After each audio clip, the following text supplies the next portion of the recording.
ડીસામાં આજે તંત્રની બેદરકારીના કારણે એક મહિલાએ જીવ ગુમાવ્યો।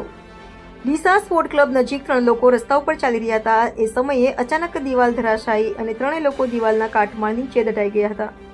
ત્યારબાદ ત્યાં હાજર સ્થાનિક લોકોએ કાટમાળ દૂર કરી એક મહિલાનો મૃતદેહ બહાર કાઢ્યો હતો તથા અન્ય 2 ઇજાગ્રસ્ત લોકોને સારવાર માટે ડીસાની સરકારી હોસ્પિટલમાં ખસેડવામાં આવ્યા હતા।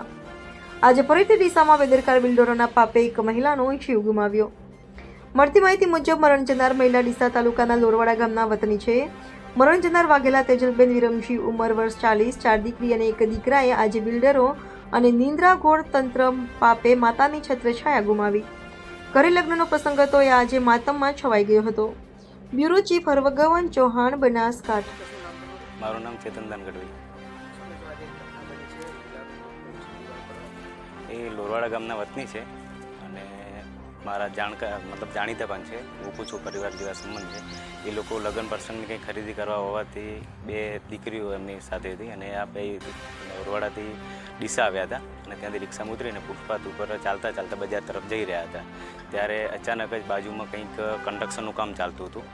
ગેરકાયદેસર જ કહી શકાય, કારણ કે કોઈ બેરીકેડ લગાવેલા નહોતા, કોઈ કે ભાઈ કામ ચાલુ હોય તો ગવર્મેન્ટની મંજૂરી લીધેલી હોય તો આ લોકોએ ત્યાં આગળ એવી કોઈ વ્યવસ્થા કરેલી ન હતી જેનાથી લોકો ત્યાંથી દૂર ચાલી શકે।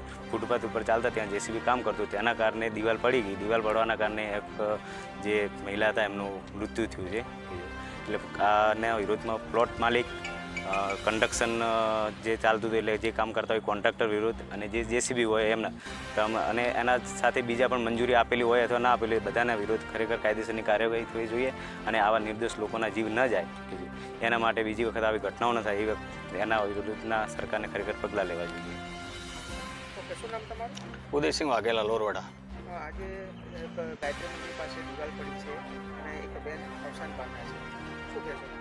હવે એમાં એવું તો મારા કુટુંબમાં એક લગ્ન હતા અને મારા મોટા ભાભી પણ થાય છે, બરાબર। એટલે કુટુંબમાં લગ્ન હોવાથી આ લોકો ખરીદી કરવા આવેલા હતા અને ગાયત્રી મંદિર રિક્ષામાં ઉતરીને થતી તો પસાર થતા હતા અને આ ફૂટપાથ પર નીકળેલા અને વંડો અચાનક પડી ગયેલ છે, તેના કારણે એમનું અવસાન થયેલું છે।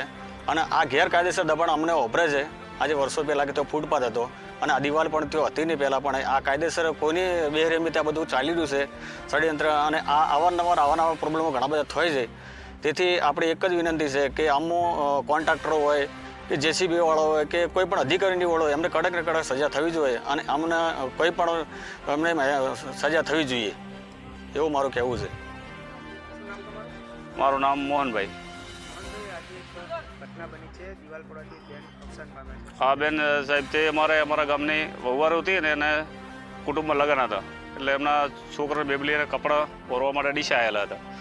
ત્યાંથી આ દિવાલ પડી જશે। હવે દિવાલમાં એ લોકો જેવી રીતે શું હતું તો એમાં કોઈ ખોટી રીતે કોઈ હોય એની તપાસ થાય, બરાબર, ને અમારા ગરીબને ન્યાય મળે। શું કાર્યવાહી થવી જોઈએ આવા લોકો?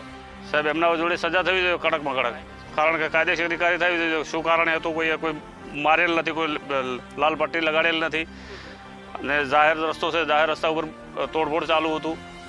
એના માટે જે કોઈ એમાં સંડોવાયેલો હોય અને કડકમાં કડક સજા થવી જોઈએ।